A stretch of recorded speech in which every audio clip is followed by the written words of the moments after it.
Untuk abang-abang yang selalu mancing tengah malam, sebelum ni pakai pelampung yang macam ni, dia tak ada lampu kan.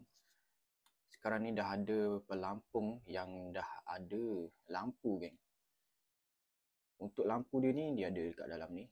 So korang boleh buka. Cara buka dia pusing je. Lepas tu dia ada dia punya ni lah, tempat letak bateri. Untuk pelampung ni geng, kalau korang beli, korang dapat satu bateri yang berukuran macam ni untuk kita pasang dekat sini lah.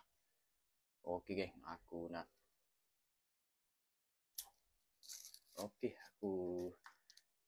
try buka.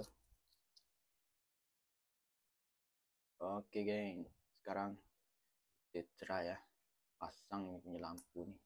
Dia terus menyala geng. Macam tu geng. Dia terus menyala Oh, dia punya lampu pun terang geng. Kalau nak buat mancing tengah malam memang cantik lah.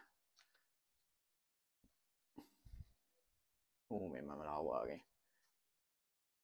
Dari jauh pun korang dah boleh nampak bila pelampung korang kena ketuk dengan ikan. Okey.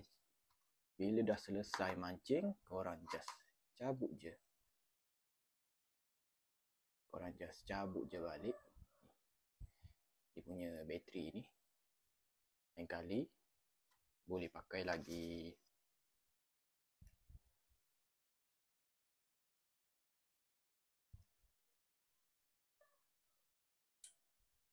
Okey geng, dah bateri ni boleh simpan. Cara nak simpan je senang saja. Dekat dalam ni ada banyak ruang lagi. Korang dah letak macam tu dan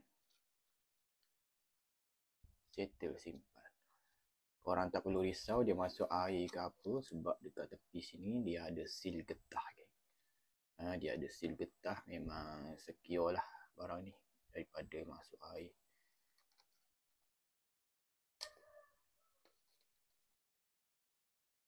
Okey geng, kalau korang nak dapatkan pelampung yang macam aku pegang ni, link aku sediakan kat bawah.